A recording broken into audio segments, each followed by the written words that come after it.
আজকে সম্মানিত নেতৃবৃন্দ যারা আছেন তাদেরকে দড়িতে বেঁধে তাদেরকে কোর্টের মধ্যে বেজ্জতি করছে সাবেক মাননীয় প্রধানমন্ত্রীর বেসরকারি বিষয়ক উপদেষ্টা জনাব সালমান এফ রহমান, সাবেক আইনমন্ত্রী জনাব আনিসুল হক এবং আমাদের সাবেক ডিপটি স্পিকার জনাব টুকু সাহেব এবং আমাদের জাস্টিস শামসুদ্দিন চৌধুরী মানিক এবং আমাদের ডক্টর দীপুমণি সহ কোর্টের মধ্যে যে অপমান করেছে, এটা কোনো সভ্য সমাজে কোনো সভ্য জাতি বা কোনো সভ্য মানুষ মানতে পারে? সিলেট সিটি কর্পোরেশনের সদ্য সাবেক মেয়র আনোয়ারুজ্জামান চৌধুরী শনিবার বিকালে ফেসবুক লাইভে 18 মিনিট কথা বলেছেন।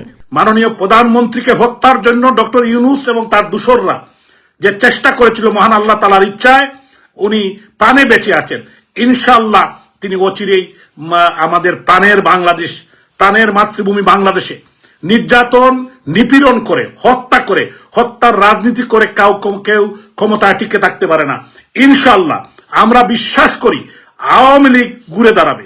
শনিবার বিকেল 5টার লাইভে দেয়া তার বক্তব্যে বর্তমান সরকারের কঠোর সমালোচনা ও শেখ হাসিনাকে প্রধানমন্ত্রী সম্বোধন করে বলেছেন, তিনি এখনও বাংলাদেশের প্রধানমন্ত্রী। শেখ হাসিনা পদত্যাগ করেননি, তাকে জোর করে দেশ ছাড়া করা হয়েছে। এখানে থাকলে তাকে হত্যা করা হতো। শেখ হাসিনা অচিরেই বাংলাদেশে ফিরবেন। মাননীয় প্রধানমন্ত্রী ইনশাআল্লাহ এই বাংলাদেশে আবার ফিরে আসবেন, আবার নেতৃত্ব দিবেন। উনি এখনো বাংলাদেশের প্রধানমন্ত্রী, উনি রিজাইন দেন নাই, উনি এখনো রিজাইন দেন নাই। উনাকে জোর করে পাঠিয়ে দেওয়া হয়েছে এবং উনাকে হত্যা করার চেষ্টা করা হয়েছিল। তিনি তার বক্তব্যে অন্তর্বর্তীকালীন সরকারের প্রধান উপদেষ্টা প্রফেসর ডক্টর ইউনূসকে বারবার আফগানিস্তানের সাবেক প্রেসিডেন্ট হামিদ কারজাইয়ের সঙ্গে তুলনা করে কঠোর সমালোচনা করেন। তিনি তার বক্তব্যে অভিযোগ করে বলেন, এ সরকার গণতন্ত্রে বিশ্বাস করে না। ডক্টর ইউনূস একজন হামিদ কারজাই। আপনারা অনেকেই হয়তো আফগানিস্তানের কথা মনে আছে, এরকম ডক্টর ইউনূসের মতো হামিদ কারজাইকে তারা ক্ষমতায় বসিয়েছিল, কিন্তু সেই ক্ষমতা বেশি দিন ধরে রাখতে পারে নাই। ইনশাআল্লাহ বাংলাদেশে এদের বিচার একদিন হবে হবে হবে। সারা দেশে আওয়ামী লীগের লাখ লাখ নেতাকর্মীর বাড়ি ঘরে হামলা হয়েছে, নেতাকর্মীদের হত্যা করা হয়েছে। সব নির্যাতনের বিচার অবশ্যই হবে। সিলেটবাসীর উদ্দেশ্যে বক্তব্যে আনোয়ারুজ্জামান চৌধুরী বলেন, এই সরকার কলমের খোঁচায় আমাকে সহ 12 সিটির নির্বাচিত মেয়রকে সরিয়ে দিয়েছে। সিলেট নগরবাসীর প্রতিনিধি হিসাবে আমি যতদিন দায়িত্ব পালন করেছি সবার প্রতি আন্তরিক ছিলাম। আওয়ামী লীগের হাজার হাজার নেতাকর্মীকে হত্যা করেছে, এই নির্যাতনের বিচার বাংলাদেশে একদিন হবে ইনশাআল্লাহ ইনশাআল্লাহ ইনশাআল্লাহ। আমার সম্মানিত সিলেটবাসী আমাকে ভোট দিয়ে নির্বাচিত করেছিলেন। আমি জানি আপনাদের এই সন্তান, আপনাদের জন্য আমি কিছু করতে পারি নাই, কিন্তু ইনশাআল্লাহ এই মাটির জন্য, এই মাটির সিলেটের মাটির জন্য, এই হযরত শাহজালাল শাহফরানের পুণ্যভূমি, এই সিলেটের মানুষের জন্য আমি আমার জীবনভর, আমি আমার পরিবার, আমি কাজ করে যাব।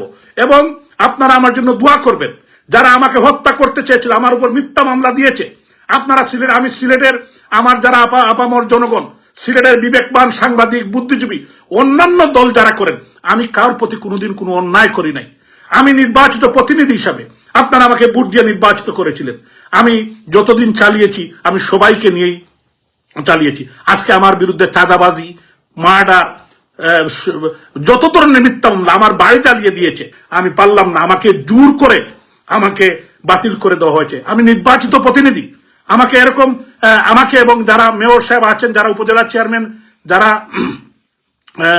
উপজেলা চেয়ারম্যান এবং পৌর মেয়র যারা আছেন, তাদেরকে এরকম এক কলমের কুচায় ও স্বৈরতান্ত্রিক ভাবে পারে না, এই সরকার পারে না, কিন্তু তারপরে করেছে। আগামীতেও সিলেটবাসীর কল্যাণে কাজ করার আশাবাদ ব্যক্ত করে তিনি বলেছেন, সিলেটবাসীর জন্য হযরত শাহজালাল শাহপরানের মাটি ও মানুষের জন্য আমি এবং আমার পরিবারের সদস্যরা কাজ করে যাব ইনশাআল্লাহ। প্রাণের সিলেটের মানুষ, আমার হযরত শাহজালাল রহমতুল্লাহ আলাইহির মানুষ এবং যারা আমাকে ভোট দিয়ে নির্বাচিত করেছেন, আমি আপনাদের এক অযোগ্য সন্তান, আমি আপনাদের জন্য কিছু করতে পারি নাই, আপনারা আমাকে মাফ করবেন।